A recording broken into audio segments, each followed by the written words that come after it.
कन्हैया से कह दो अरे द्वारपालो कन्हैया से कह दो घर पे सुदामा करीब आ गया है घर पे सुदामा करीब आ गया है।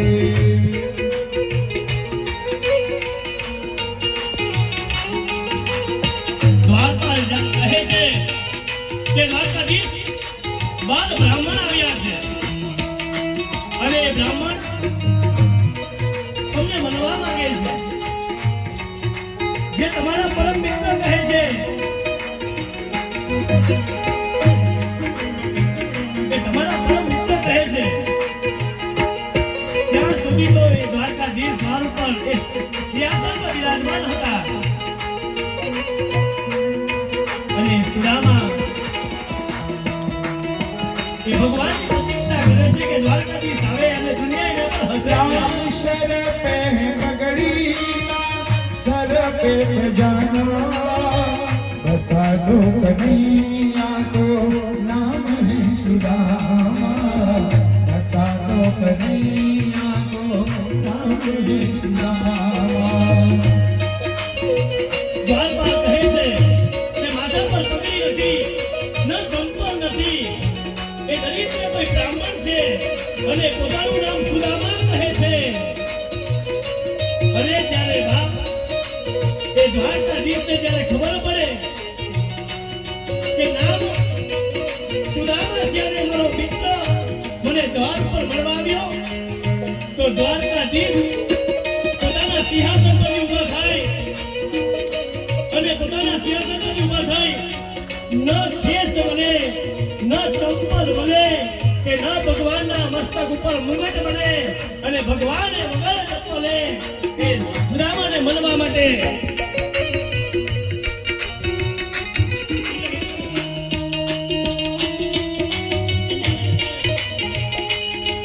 ओ सुन कर वो दौड़े चले आए मोहन लगाया गले से सुदामा को लगाया गले से सुदामा को।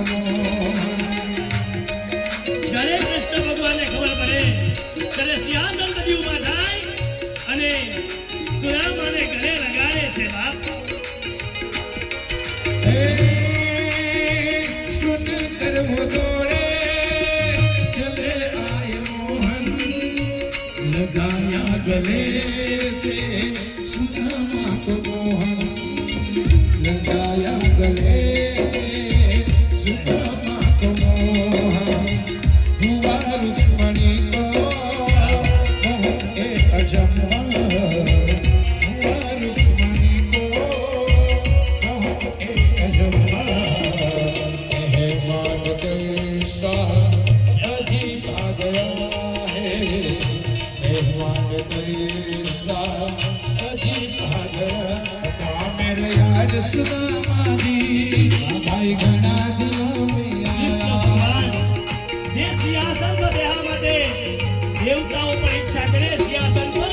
દ્વારકાધીશ સુદામાને બેસાડે અને પાણીથી નહીં પોતાના આંસુથી સુદામા પગ ધોવે છે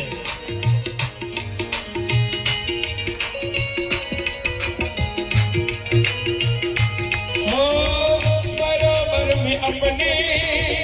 सुदामा बिठाए शरण आंसुओं से सामने धुलाए शरण आंसुओं से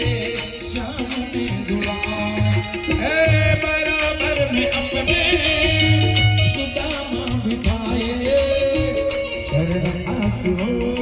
से सामने धुलाए शरण आंसुओं से सामने धुलाए ना घबराए सुदामा प्यारे जरा भी घबरे ना सुदामा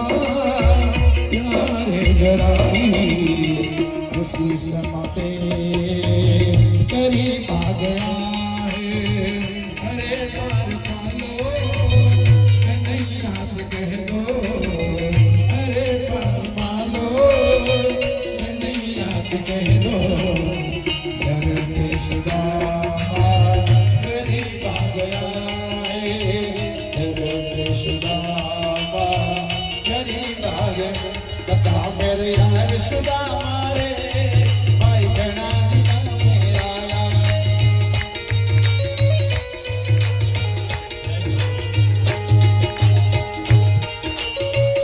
કહે છે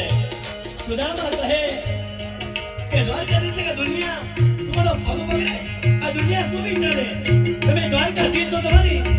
આ તમારા માટે શું વિચારે ત્યારે કૃષ્ણ કહે છે કે સુદામા તમારા પગ પકડવાથી તમે બ્રાહ્મણ છો અને બ્રાહ્મણના પગ પકડવાથી આ દ્વારકાધીશની ઇજ્જત ઘટે નહીં આ દ્વારકાધીશની ઇજ્જત પણ વધી જાય કહે છે કે મારા માટે શું લાવ્યો સુદામા મારા માટે કઈ લાવ્યો નહીં ત્યારે સુદામા પેલી રોટલી હતી હંતારે છે અને મારા માટે કઈ લાવ્યો નહીં અરે જ્યારે સંતાડે ત્યારે દ્વારકાધીશે ખેંચી લે છે અને મારી ભાભીએ મોકલાવ્યું અને જે બહુઆ મોકલાવે એમાંથી એક રોટી ખાધી અને સુદામાને એક લોકની સંપત્તિ પ્રાપ્ત થાય બીજી મુઠ્ઠી ખાઈ 2 લોકની સંપત્તિ મળે અને ત્રીજી ખાવા જાય ત્યારે રૂકમણી હાથ પકડી લે કે દ્વારકાધીશ શું કરો છો તમારા મિત્રમાં એટલું પાગળ પર કે આ ત્રીજી મુઠ્ઠી ખાય તો આપણે ક્યાં રહીશું કૃષ્ણ પૂછે કે સુદામા પરિવાર કેવો છે અને ભગવાન બેઠા છતાં પણ સુદામા કહે કે મારો પરિવાર સુખી છે મને કોઈ વાંધો નથી ત્યારે દ્વારકાધીશ કહે કે તું તારું દુઃખ મને ન કહેતો હોય તો મારે પણ નથી કેવું કે મેં તને શું આપ્યું છે એ મારે પણ નથી કેવું પોતાના આંસુથી પગ ધોયા એ પગ હરામાં મૂકીને એ પગને